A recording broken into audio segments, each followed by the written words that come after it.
Welcome to Extra Time with We Are Soccer. I'm Craig Hearn. All right, Man City win the Premiership today. Crowned champions after Man United lose to Leicester 2-1. On a whole, Man City have been the best team in the Premiership this year by far, no doubt about it.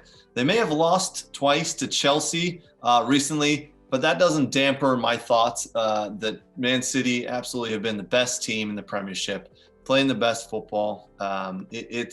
Actually, I think they're the best team in the world, and I think they do go on to win the Champions League final in a couple weeks. But for now, congrats to Manchester City, Premiership champions for the 2021 season. As I mentioned, Man United losing to Leicester today, 2-1. Man United fielded their B team. Some changes there. Axel Tuanzebe, Bailly in the back. Fernandez played, but there was some big changes there to the squad. Ole Gunnar really changed it up. He looks to be more interested in winning that game on Thursday against Liverpool. This is the rescheduled game from 2 Sundays ago where the Man United protesters stormed Old Trafford's pitch 2 hours before kickoff.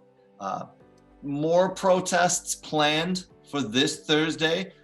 So I know all eyes are going to be on Old Trafford for that game, but now they're really going to be on the stadium and the fans and everything. So interesting. I just hope the hooligans allow the game to go on and don't cause any damage or any injuries. That's the main reason the game a week and a half ago was postponed, because they were afraid that the people in the stadium, the stewards, the officials, the players, the pundits, everybody, they were afraid for their safety there. So hopefully that game goes ahead and it can be enjoyable. Besides that Man United and Liverpool game on Thursday, we have a slew of other games. Just to name 2, Everton-Villa game. That's going to be an interesting game. Villa have been playing well. Rumor has it Grealish is going to be back. Whether he plays or starts, it is yet to be determined, but rumor is from a reliable source that he is healthy, he will be in the squad, and will be on the bench, so hopefully he plays. Ollie Watkins, red carded this game this past weekend against Man United, so he will not be playing that game against Everton. Everton need to win to keep their hopes alive for finishing for a European spot. I don't know if they're going to do it, to be honest. I think it's a little too far gone for them, but we'll see. The other game that I'm looking forward to on Thursday is the RB Leipzig-Borussia Dortmund Cup final game. That's in the Polka Cup, which is the equivalent to the German equivalent to the FA Cup.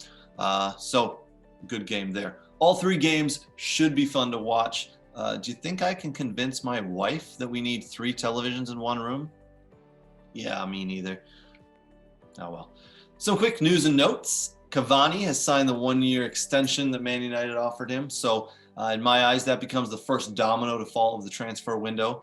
The other 3 big dominoes for the window that officially will start once the seasons are ended here is Erling Haaland, Kane, and Sancho. Those 3 players, keep your eyes on this summer. I'm hoping Haaland stays another year with Borussia Dortmund. I think that would be fun to see. But I do expect his teammate Jadon Sancho to make his long-awaited move to Old Trafford. This rumor has been going around for 2 years now that Sancho is going to be at Old Trafford. I expect that to happen. Reports this morning came out that Liverpool might be interested in stealing him away from Man United. I don't know if they'll have the money. But we'll see. The other one, Harry Kane, that's a really interesting one. Obviously, Tottenham are without a manager at the moment, so Daniel Levy needs to find a manager to manage that team and also keep Harry Kane interested in staying.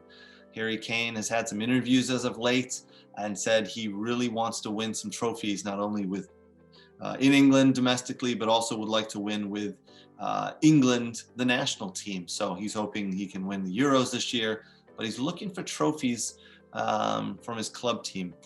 I'm not sure that team's good enough to win trophies. I feel that he has those same thoughts. So he could be moving away from Spurs there.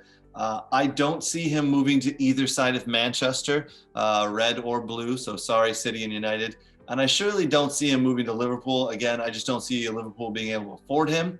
So Harry Kane could be moving abroad this summer, maybe Spain or Italy. Who knows? One team I would have put money on to potentially have a run at Harry Kane would have been Juventus, but they have failed to make the Champions League. So not sure he'll be going there either. Again, we'll have to keep our eyes on it this summer. He may put off making a decision until after the Euros. So Harry Kane, the big player in the market this summer, after Erling Haaland, obviously. Sorry, Spurs fans. All right. And for the first time in a long time, the relegation battle in the Premiership won't come down to the final week. Sheffield United, West Bromwich Albion, and Fulham have all been relegated with 3 games still to play in the year. All 3 teams for me, just obviously just not good enough. Fulham, especially in the last several weeks, just I don't know. They've got a decent squad there, some okay players. I don't think Scott Parker got the best out of them.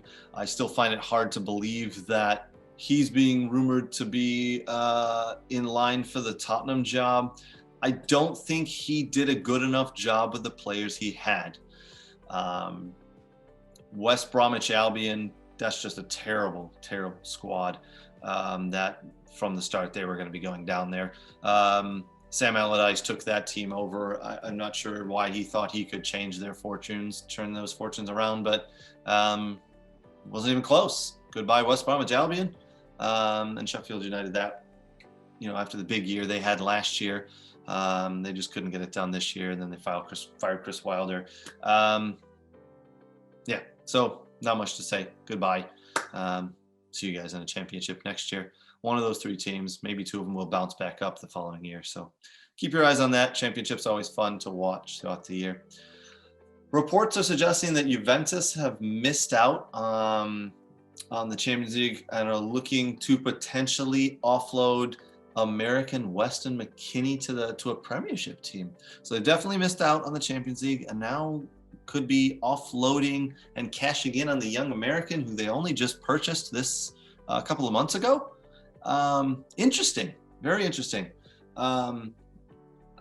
He has come a long way in a little space of time. He's become a very good player for Juventus. It would be fun to see Weston McKennie plying his trade in England in the Premiership.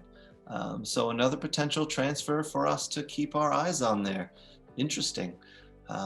Yeah. So also big news this week, the U.S. men's 40-man provisional squad was named for the U.S. Nations League, and 2 notable omissions there. Josie Altidore and Bradley, not in that 40-man squad. About time. I'm sorry. Back in the day, they were good players. Not great, but good. They deserve to not be in this squad. We've got, as just mentioned, Weston McKennie, another young American coming through. Those 2 need Bradley and an Altidore out. Let's get these young guys in. Let's give them some room to grow. Let's give them the experience they need. I like where that's going. So, yeah, good squad. Another 40 that'll be pared down before the tournament starts up this summer. All right, friends, it's been fun, but time for me to wrap it up. Do me a favor, jump on YouTube and all our other socials. Give us a like, give us a subscribe. Really appreciate it. And until next time, cheers.